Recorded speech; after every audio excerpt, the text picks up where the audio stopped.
Hello into another episode of Omnipotent Growth with Kal. Today's topic is the role of resilience in leadership. We're going to cover four key elements. First of all, why is it core element of emotional intelligence? Then, where is the place of the empathy in resilience? The third one is crucibles of leadership. And the fourth topic is how to develop resilience, which is very important because I've seen many videos and articles saying do this and that, but nobody tells you how. In practical terms. Yeah, in practical terms, how to do it. So this topic is very important for us. We are well prepared, and we want to give the maximum value to you in this episode. Hello, Stefan. Hello, Kal. Hello to all of our viewers and listeners. When we spoke about emotional intelligence, this was episode 18, just as a reminder, you added to the 5 components of the emotional intelligence of Daniel Goleman, which were the self-awareness, self-management, motivation, social awareness, and social skills. Another one, resilience. This is the ability to mentally or emotionally cope with a crisis or to return to pre-crisis status quickly. Everyone has been through some setbacks, either personal or professional. Today's pandemic left many people without jobs. Many companies suffered financial losses. Hence, I believe building resilience has always been a permanent topic, but is especially acute now. Tell me, Kal, what is resilience for you? Why it is a core element of the emotional intelligence? So, first, to be emotionally intelligent in general, you have to be aware of your emotions. You need to understand and control in the best way possible the things that are happening here in your biochemistry inside of your organism. So we as humans have the unique ability to decide how to react to a stimulus.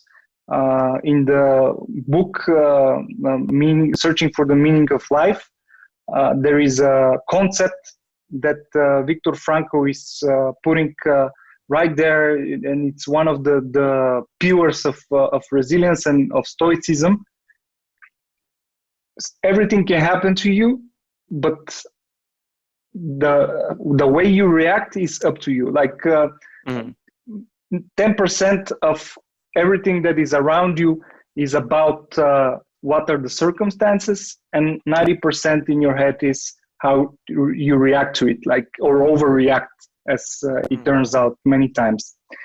And to go after that, I would say that, as I said, stoicism is a good tool that we might want to discuss in this episode, so we can find out what can it bring on the table and how we can live it and practice it, because it's a practical philosophy. Many people think when you say philosophy, that is something that you need to sit on a chair and grab your beard all day. Yeah. So I don't have a beard, and philosophy still works for me.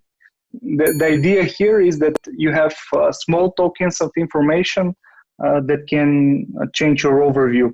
So why is so important in terms of finding your center in emotional intelligence is because it gives you perspective. Resilience is a tool, and it can be developed. Resilience is a mindset, because if you are resilient, then you are well rested.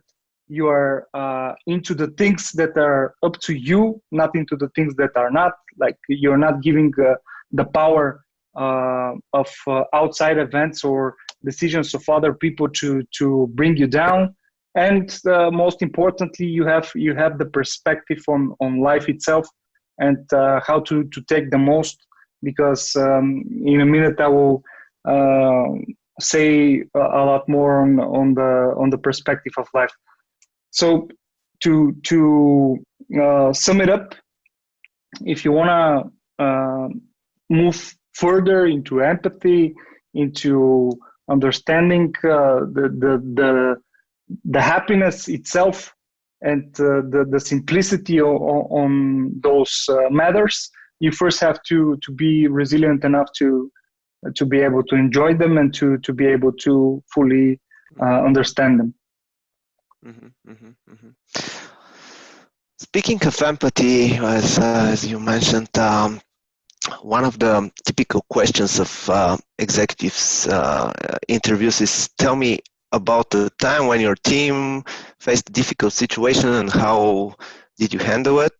I'm not going to ask you this question because I'm not an HR, but I guess the purpose of this question is the interviewer to understand how do you perform under pressure, but also how do you treat your people in such situations. Even if you're a tough guy yourself and carry over your team through the situation without showing an empathy towards every member's feelings and emotions, the team will not come out of the challenging situation stronger, but rather unsettled, distrustful, even disengaged, and potentially could even fall apart. And how this is my next question, Kal. How important is to show empathy in tough situations?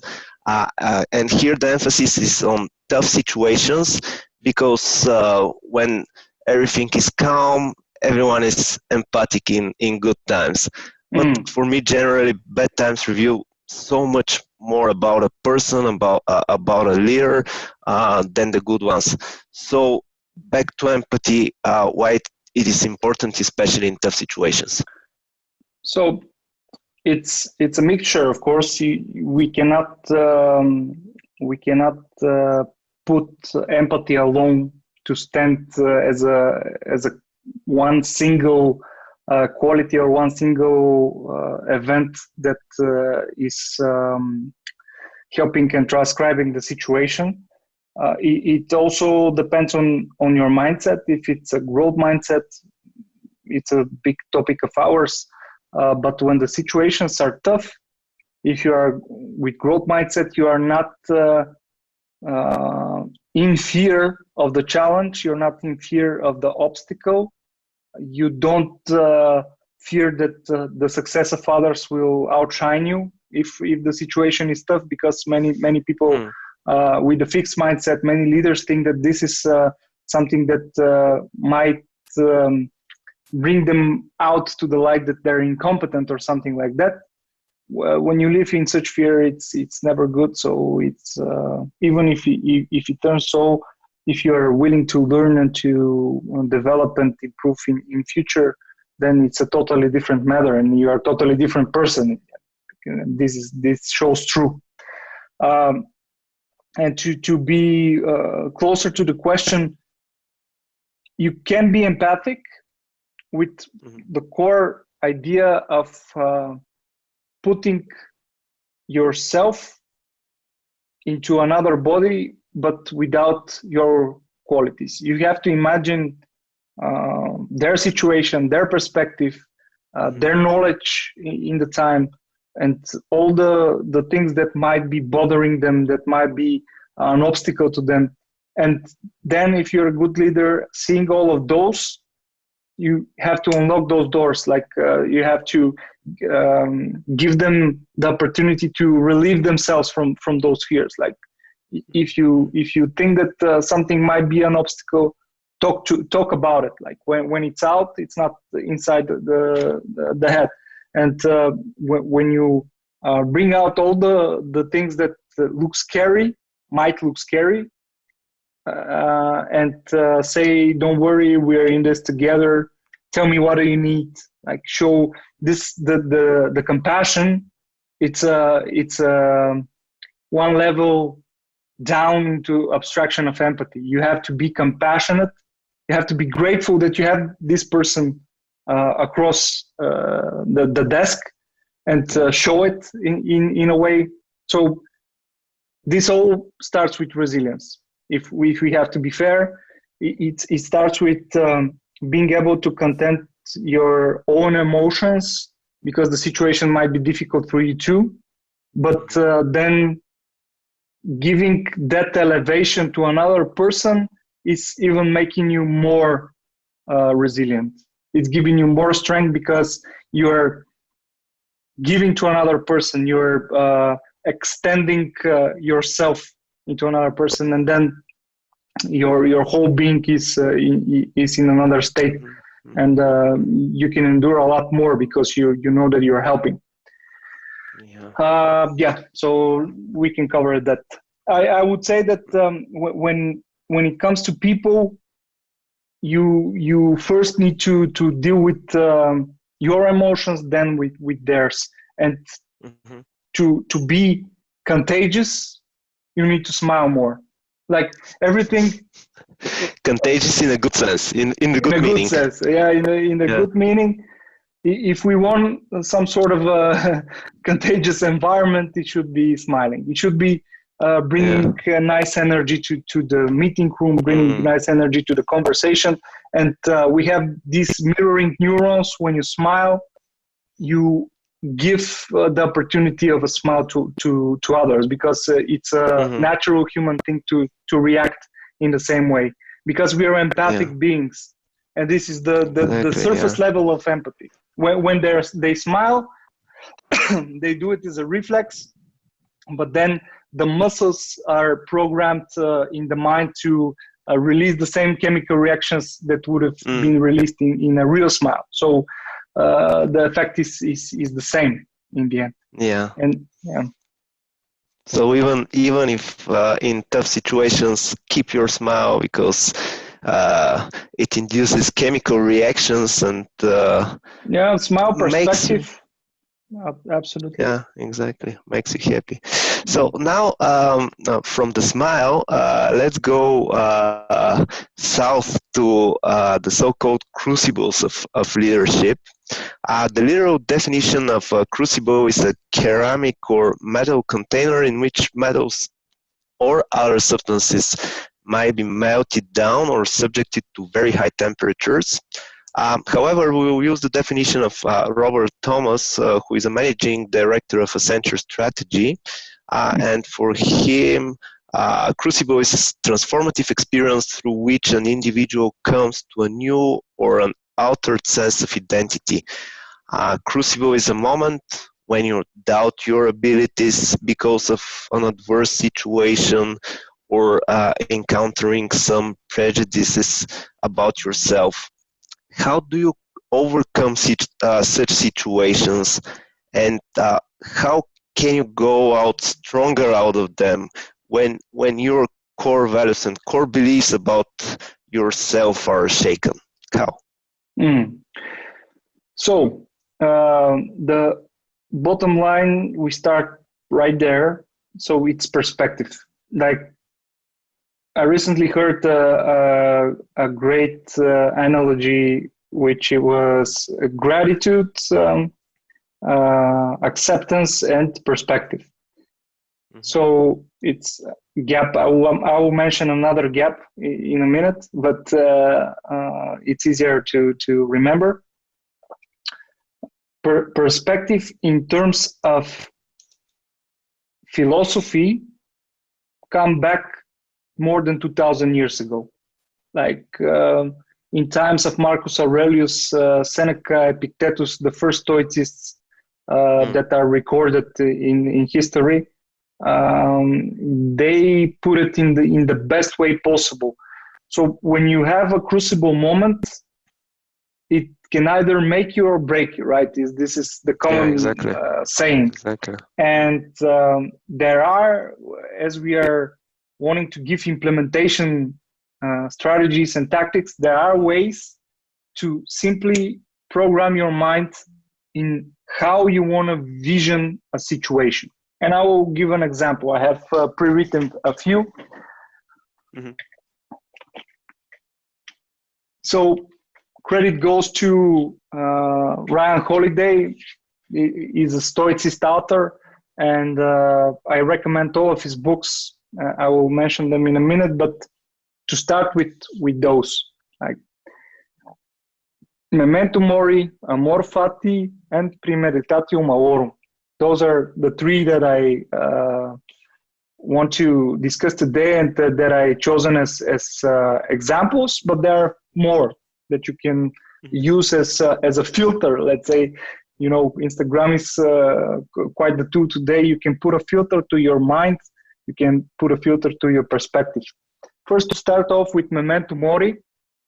So Memento Mori means remember that you're mortal. This is the highest perspective that you can get in life.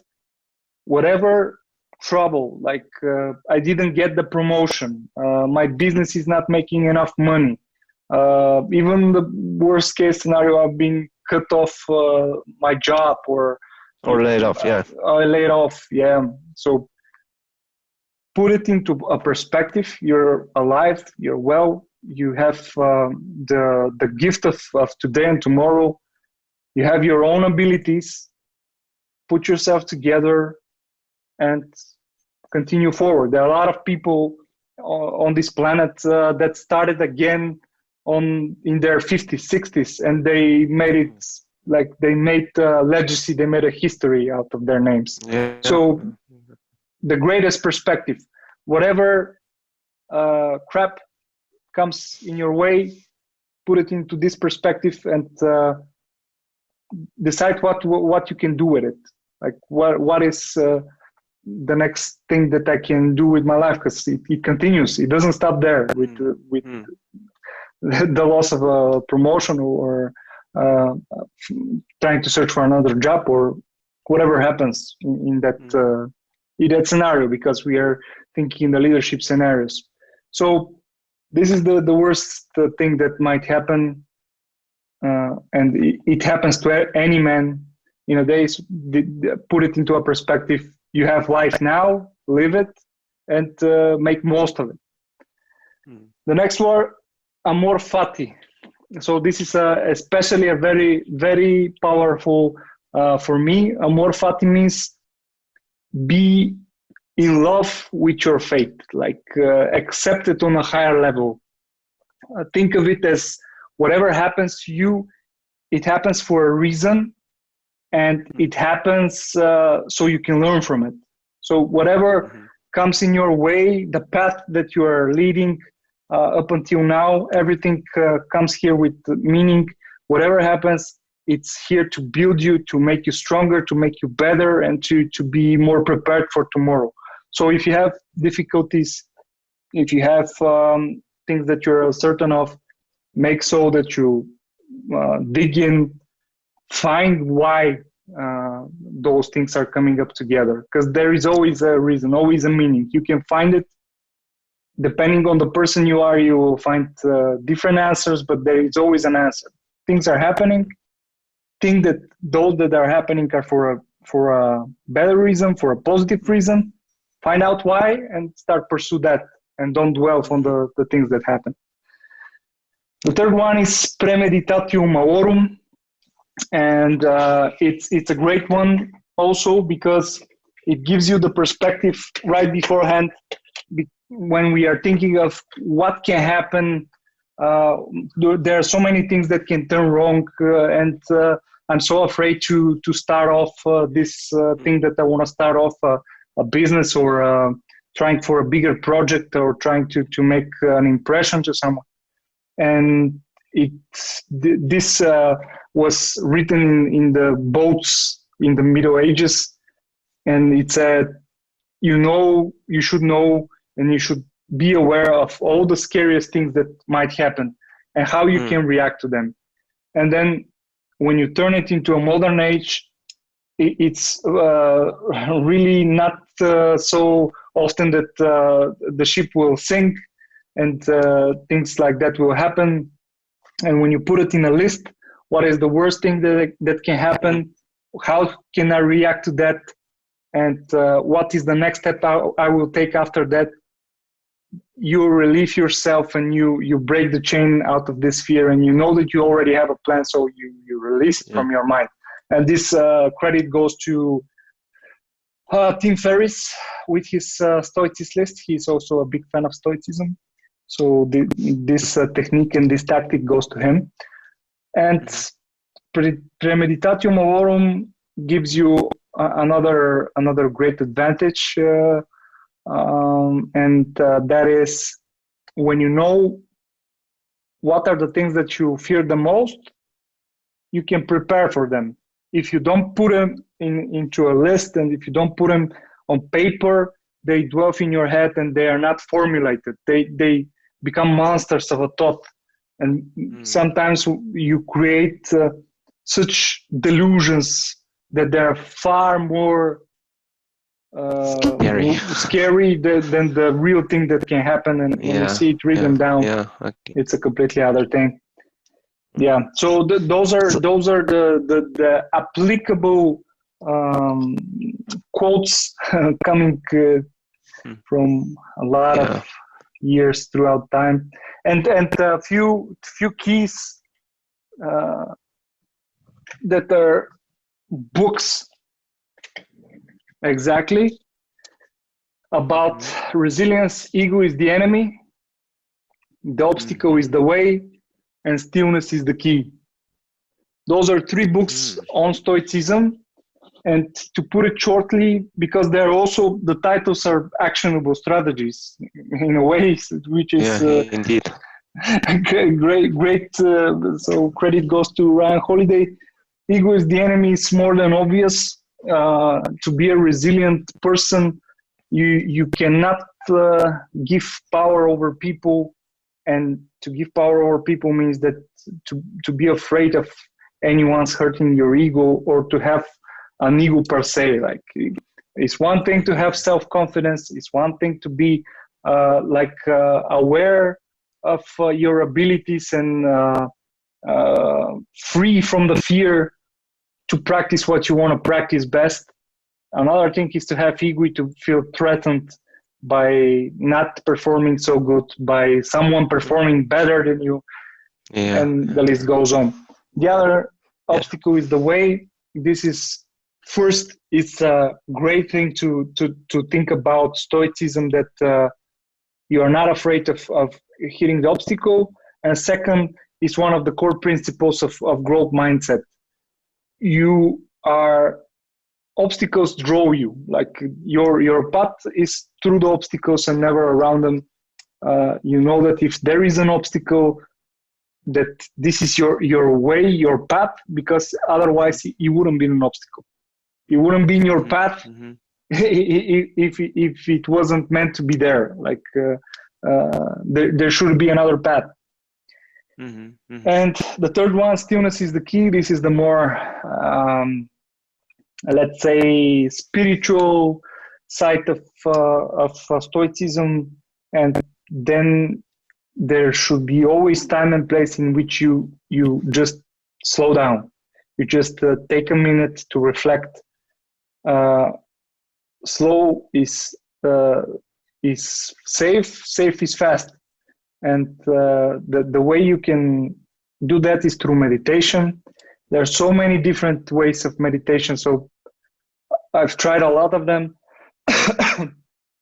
And I would say that there is a type of meditation for any man, and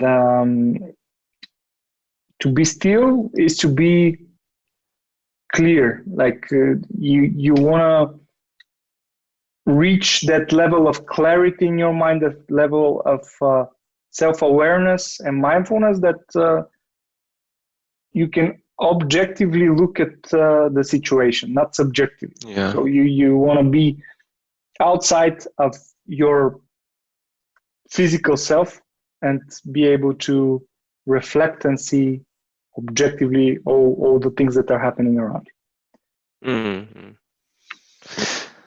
Yeah, very, very useful advices that more or less cover my next question,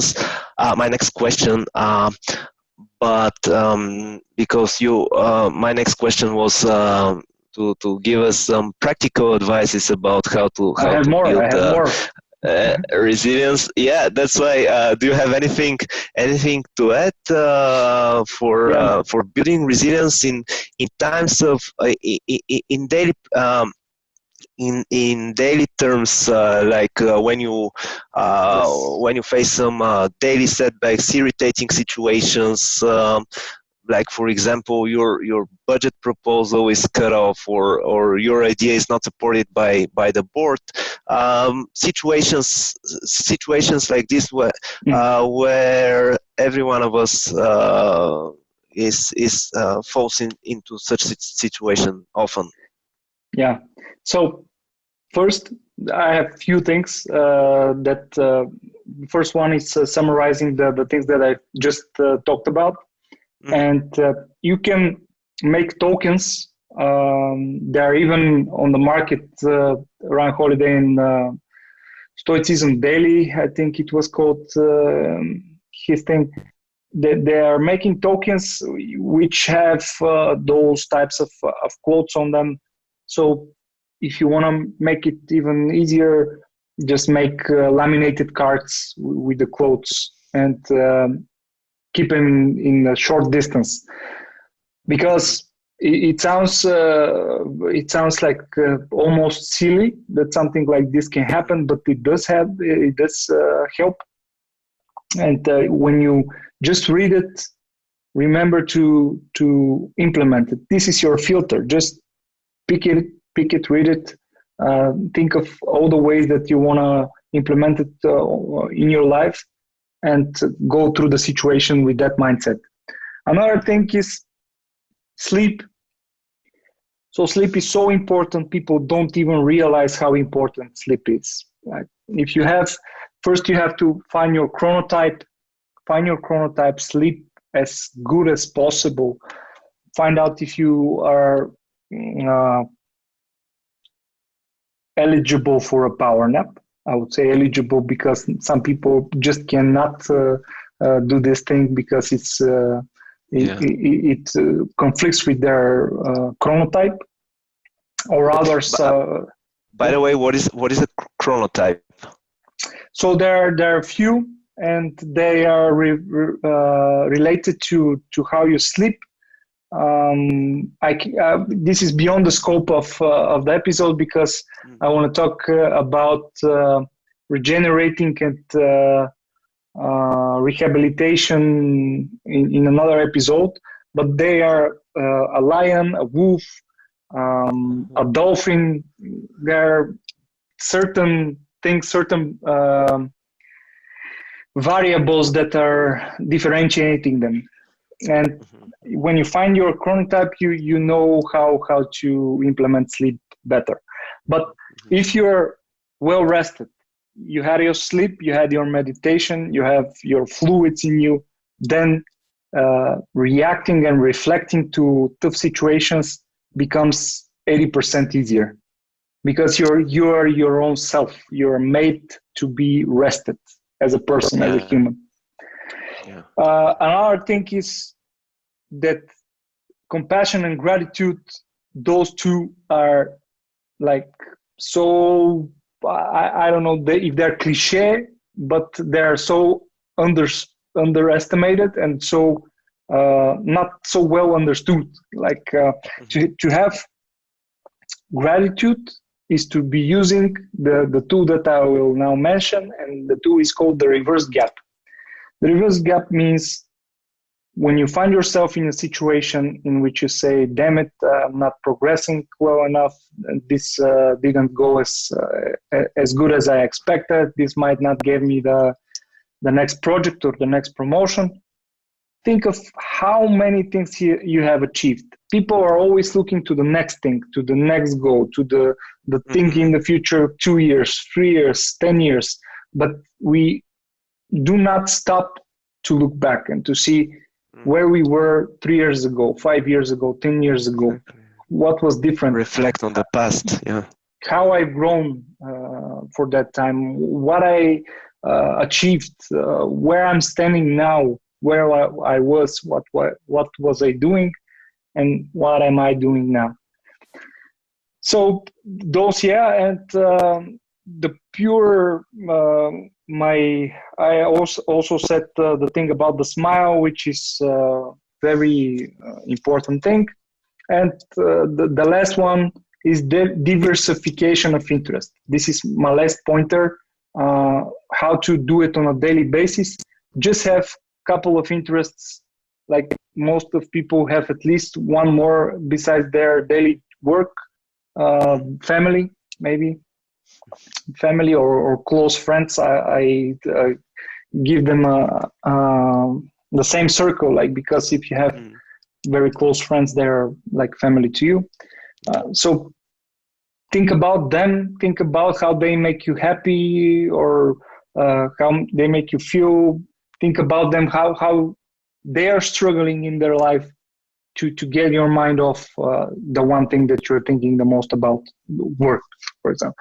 And if you have a hobby, on the other hand, if you have a sport that you're doing, then even better, because the diversification gives you the ability to change focus. Because if something is not going good enough, but you did everything that you could do in your power, if you continue burning on this topic, it just hurts you, it just harms you.